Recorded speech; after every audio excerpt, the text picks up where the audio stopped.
पिछले वीडियो में हम लोग यह देखे कि किस तरह से हम लोग ग्राफ पर रेखा खींचे। इसमें हम लोग देख रहे हैं कि अगर रेखाएं हमारे पास युगपत समीकरण है तो दो रेखाएं प्राप्त होंगी। अगर यह केवल एक पद वाला समीकरण है तो एक रेखा सरल रेखा प्राप्त होगी। अब देखिए युगपद अगर समीकरण हमको मिल रहा है युग्मपद समीकरण में, तो इस संबंध में हम आपको बता दें कि दो रेखाएं जो प्राप्त होंगी इनसे क्या क्या संभावना इसमें प्रकट हो रही है। अगर दोनों रेखाएं प्रतिच्छेद करती हैं, दोनों रेखाएं एक दूसरे को काट देती हैं, इस तरह से रेखाएं जाती हैं, ये प्रतिच्छेदी रेखा है, तो ऐसी स्थिति में अद्वितीय हल होगा।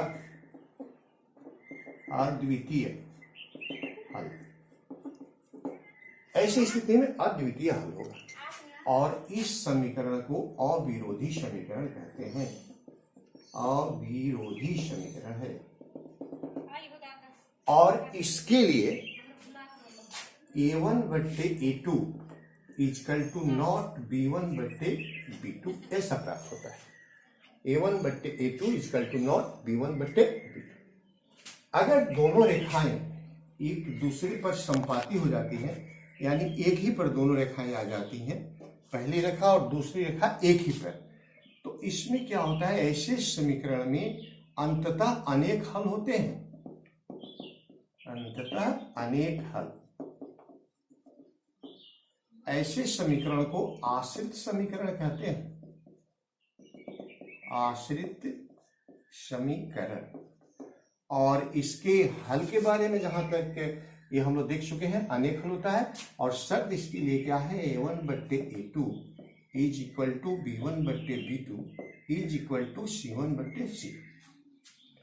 तीसरी स्थिति बनती है कि दोनों रेखाएं समांतर इस तरह से हो जाती हैं। ऐसे समीकरण को हम कहते हैं विरोधी समीकरण। विरोधी समीकरण, और इसका कोई हल नहीं होगा, कोई हल नहीं। और इसके लिए शर्त होता है a1 बट्टे a2 is equal to b1 बट्टे b2 is equal to not c1 बट्टे c। ये हल हमको प्राप्त है a1 बट्टे a2 is equal to b1 बट्टे b2 is equal to not c1 बट्टे c।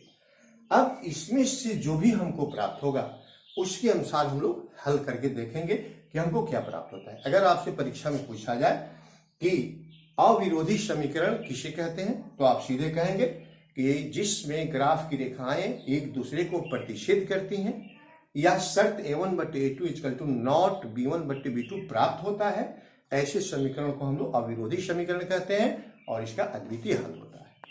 अगर दूसरी स्थिति होती है कि अगर दोनों रेखाएं संपाती हो जाती हैं, इस तरह की स्थिति बनती है, एक ही पर दोनों रेखाएं जा रही हैं, तो ऐसे समीकरण को आश्रित समीकरण कहते हैं।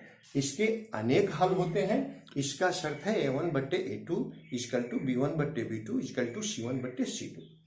अगर रेखाएं अलग अलग यानी समांतर हो जाती हैं तो इसको कहते हैं विरोधी समीकरण। इसका कोई हल नहीं होता है और इसका शर्त है a1 बट्टे a2 is equal to b1 बट्टे b2 equal to not c1 बट्टे c2। ऐसी स्थिति में हम लोग एक प्रश्न को देख करके इसको समझेंगे। किस उदाहरण के लिए हम लोग दो यहाँ युग्मपद समीकरण ले रहे हैं। पहला x minus 2y equal to 0 और दूसरा है 3x plus 4y equal to 20। अब हम इसके लिए यहाँ अगर लिख दें, हमको सारणी प्राप्त करना है, तो पहले के लिए लिख रहे हैं हम कि x बराबर, इसको पक्षांतर कर देंगे 2y। अब इसके लिए हम सारणी बनाएंगे। सारणी हमारा इस तरह से बन सकता है, हम 2 या 2 से अधिक मान प्राप्त कर सकते हैं x y। अब देखिए यहाँ हम x को यहाँ लिए हैं, इसलिए हम ऐसा लिख सकते हैं कि y का दूना जो है वह x के बराबर है। यानी अगर y का मान हम जो चाहे रख दें, यहाँ x का मान हमको 2 से गुणा करने पर प्राप्त हो जाएगा। या अगर इसको ऐसा नहीं रखना चाहते हैं तो हम ऐसा लिख सकते हैं कि x बट्टे 2 इक्वल टू y। इन दोनों तरीका में से हम किसी तरीका से मान प्राप्त कर सकते हैं। अगर इस तरीका से मान प्राप्त करना है हमको, तो हम x का मान यहाँ 4 रख देते हैं। तो देखिए 4 यहाँ हो गया x/2, इसका मतलब x की जगह पर 4/2 यानी y 2 हो गया। अगर x को हम 2 रख देते हैं तो 2/2 यानी y का मान 1 प्राप्त हो गया। अगर x को हम 0 रख देते हैं तो 0/2 बराबर 0। इस तरह से हमको यह सारणी हम लोगों ने पूरा कर लिया। अब हम यहाँ आ रहे हैं, यहाँ देखिए लिखा गया है 3x + 4y = 20। इसमें से हम पक्षांतरित करेंगे किसी को। तो जैसे यहाँ हम लिख रहे हैं x को इधर रख रहे हैं अगर, तो y को भेजना पड़ेगा, y को रखेंगे तो x को भेजना पड़ेगा।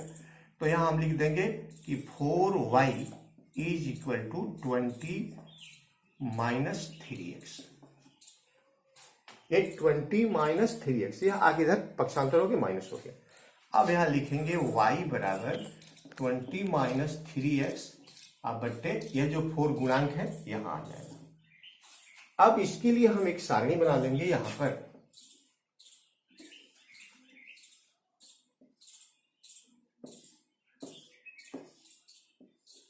यह x का हो गया, ये y का। अब यहाँ हम देख रहे हैं कि y का मान हमको तभी मिलेगा जब x के मान में 3 से गुणा करके 20 में से घटा लेंगे और 4 से उसमें भाग दे देंगे।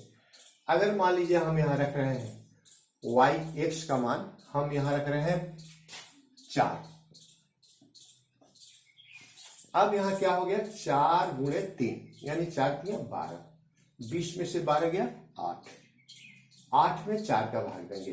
अगर आपको परेशानी हो तो ऐसे लिख सकते हैं कि 20 - 3 × 4/4 हो गया 20 - 12/4 अर्थात 8/4 अर्थात 2। हमको यहाँ 2 प्राप्त हो गया। अब हम एक दूसरा मान लेंगे, यहाँ 4 के बदले अगर हम 8 ले लेते हैं तो 8 × 3 = 24, तो 20 में से 24 घटेगा तो -4 हो जाएगा हमारा। 20 में से 24 गया -4 और 4 से इसमें भाग देंगे तो -4 में जैसे ही 4 से भाग देंगे -1 हमको प्राप्त हो जाएगा। अगर हम x का मान 0 कर दें तो 3 में 0 का गुणा करेंगे तो 0, तो 20/4 होगा, 4 × 5 = 20, को 5 प्राप्त होगा। अब देखिए दोनों सारणी में हम लोगों ने मान प्राप्त कर लिया। अब हम इसको यहाँ अपने ग्राफ पर खींचेंगे। चलिए हम लोग पहले के लिए प्राप्त कर रहे हैं मान। यहाँ देखिए x का मान 4 है तो इसमें x पर हम 4 लेंगे, यहाँ ये 4 का हो गया चिन्ह हमारा, और y का मान 2। तो ठीक 2 के सामने से हम स्ट्रेट लाइन, अगर आपके पास ग्राफ पेपर है तो उसमें खींचा आएगा, सामने से हम आ जाएंगे। अगर नहीं है तो इसे खींचना पड़ेगा। यहां से हम 2 के सामने से आएंगे 4 के सामने तक। देखिए यहाँ 2 के सामने से हम आ गए 4 के सामने तक, यहां तक आ गए हम। इसको हम इधर से बढ़ा लिए 4 को। ये देखिए यहाँ कटान बन गया। ग्राफ पेपर में इतनी परेशानी नहीं होती है, यहाँ यह कटान जो बन गया हमको पहला यह कटान बन गया। अब कह रहा है कि x = 2 तो y = 1, तो x = 2 और y = 1। दूसरा देखिए अगर यहाँ पहुंचे तो x भी 0 y भी 0। अगर x भी 0 और y भी 0 हो तो आपको पता है कि मूल बिंदु का निर्देशांक 0 0 होता है, इसलिए घटाने की कोई जरूरत ही नहीं पड़ेगी। हम इसको सीधे ऐसे मिला लेंगे। कोई 2 बिंदु हम कटा के रेखांकित कर सकते हैं। अब यहां से हम इसको मिला लिए, देखिए इस तरह से। अब यह ग्राफ की रेखा हमको ऐसे प्राप्त हो गई, एक रेखा इस तरह से। यह हो गया x - 2y, x - 2y = 0 के लिए रेखा हमको प्राप्त हुआ। अब हम इसको लेंगे तो x = 4 तो y = 2, x = 4 y = 2, यही बिंदु हमको फिर मिल गया।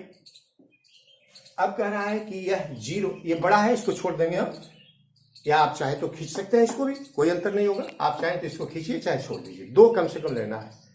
x का 0 तो y का 5, तो देखिए x का 0 ये जो है, y का 5 यहां आएगा। अब इस बिंदु से हम इसको मिला देंगे,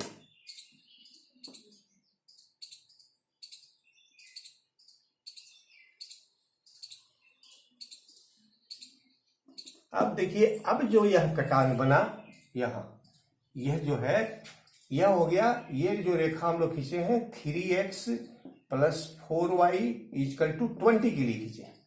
अब दोनों का कटान बन गया यहाँ, ये देखिए इस बिंदु पे, और यह बिंदु क्या है, यहाँ x का 4 और y का 2।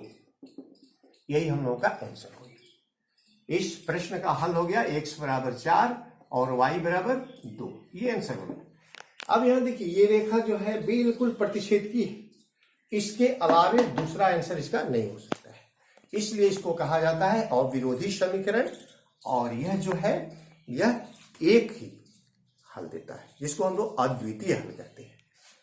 अब हम एक दूसरा और उदाहरण लेकर के देखेंगे।